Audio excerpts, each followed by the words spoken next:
Hey, it's OJ, and I have another glass of OJ today. Want to talk a little bit about controls.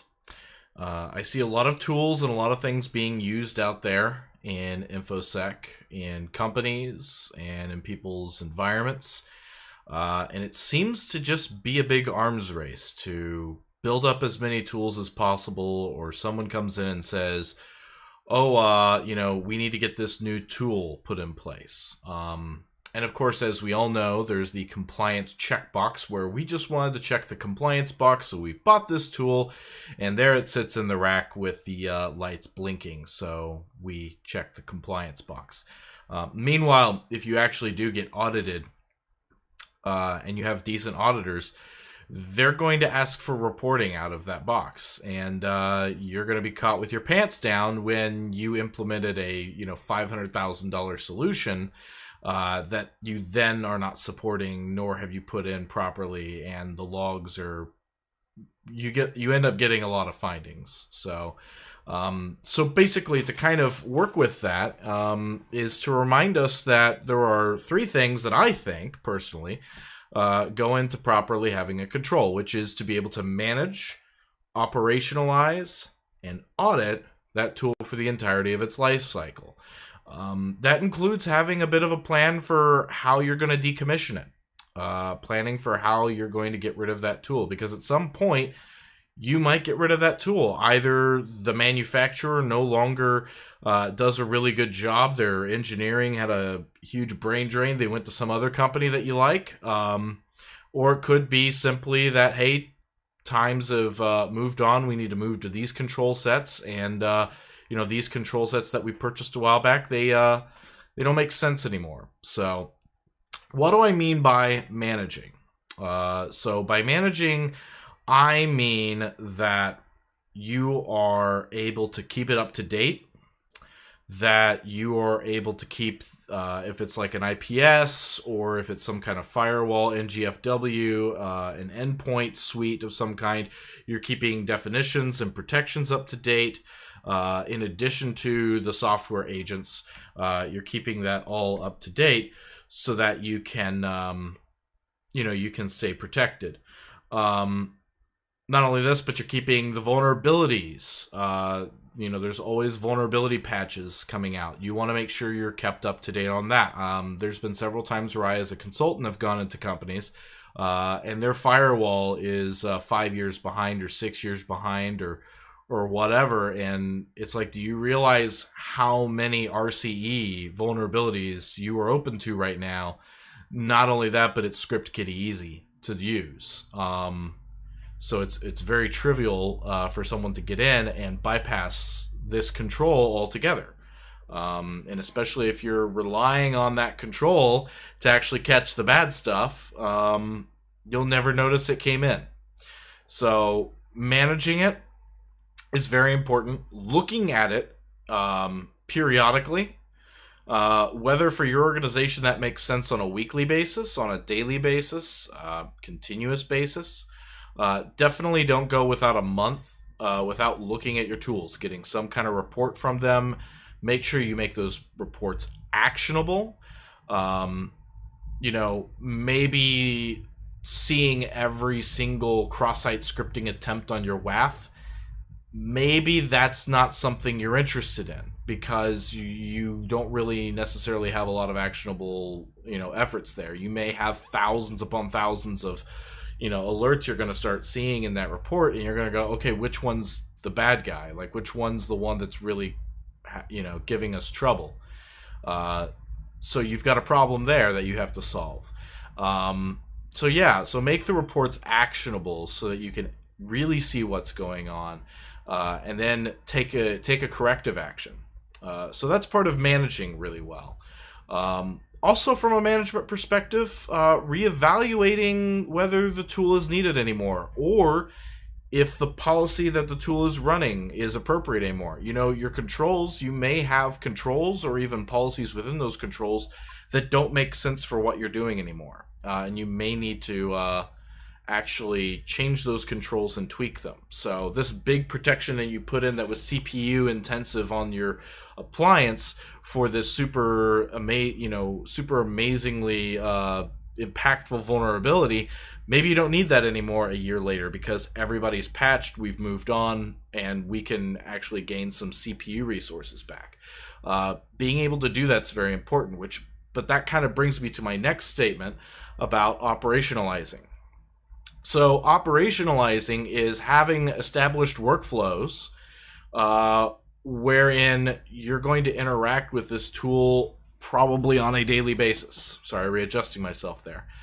You're gonna interact with this tool on a somewhat daily basis. Someone on your team is, or you're gonna pay someone to do this. But operationalizing that tool to where when alerts come in, triage begins. You see what's going on, and you quickly weed out what's good, what's bad. That's a challenge a lot of people have. Some people go to Splunk to solve that issue. Some people go to a different SIM. Some people use an MDR partner to have them do the tier 1, kind of tier 2 on it before it escalates to you for the really bad stuff.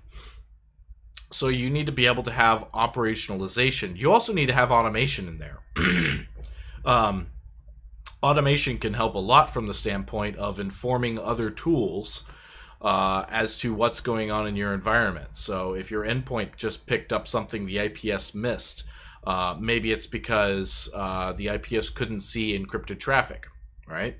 So your endpoint, you're already past layer 7, the data level. So you're already at the data. You got to see what the payload was. Hey, that was bad. IPS, if you see anything coming from this connection anymore, that connection type with this, there's more things, ports, other things that are going on that you can characterize this possible attack on.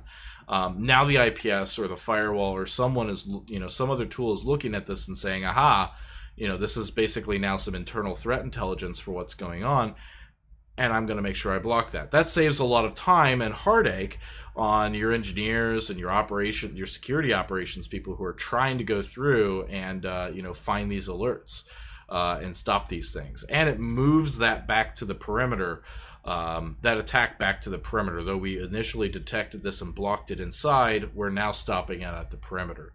So being able to do that's very important. A lot of tools have open APIs now, and some of them have either established, partnered, or adopted some kind of open API, some kind of open system to share these types of information bits with, so that they can take action on them. So keep a lookout for that. If you're really heavily relying on multiple different vendors for your controls, think about that. Think about how that's going to affect your operations. It might be a good idea to not get 25 different vendors for your defense in depth, because the complexity of maintaining those different systems, having training in them, and making sure they play well together, it's a nightmare. But if you can shrink down your control vendors, from if you had 25 down to 7, 10's a big improvement already, but 7 very core control vendors, that could go a lot into making sure that things play well with each other, and work towards those ends. Also with operationalization, again, making sure you're using it every day, making sure someone's in there every day looking at it, because the day you don't look at a tool is the day someone got in undetected, or this alert got in, and it just gets buried over the next day or two's alerts. So you have to have a plan for how you're going to operationalize and support it. And then auditing. We need to make sure this control is really working. So, of course, we have our external auditors or internal auditors that come in and say, give me the logs out of your tools. Let's see what's going on. You do need to kind of go back to that management point. You need to readdress, is this control even needed anymore? But now there's a lot of tools, but there's a lot of tools and programs out there that will help you actually evaluate your controls to see if they're achieving the goals that you wanted and are meeting the standards you set forth in policy. By the way, all of this should have started before with an information security framework and appropriate policy setting the standards by which you're going to implement this. So we're past that, right? We're kind of in here in the actual doing phase. But auditing, things like Attack IQ, Verodin, some of these other places will actually go and simulate attacks on your system, and essentially will look for logs of their activity inside, Semantic or McAfee, Cylance. It'll look for it in Pan, Checkpoint, Cisco, all of these things, Blue Coat. It's going to look through all of these tools to see, and all these different system logs to see, did I ever get noticed? Did the SIM notice me and stop me or attempt to alert somebody? So these tools exist, and you can run your own simulated attacks, which is really great because then you can line up your threat models with your simulations and say, hey, with the threat models I actually have in place, is this working for me? And you can answer that with a yes or a no. And again, auditing and just kind of assessing whether those tools are working, very important, because that may be a point where you need to get a new tool set. Your current tools may not be appropriate. Maybe you need more protections. Maybe you need to turn on and tweak policy. Maybe it's just the fact that you need to move to something different. And adopt a different strategy to actually take care of your threat model. But those are the three things to consider really for this, and I just wanted to kind of give you a little bit of something to noodle on for a little bit. You may have some pain points, of course. It's easier to say this, it's a lot harder to do it.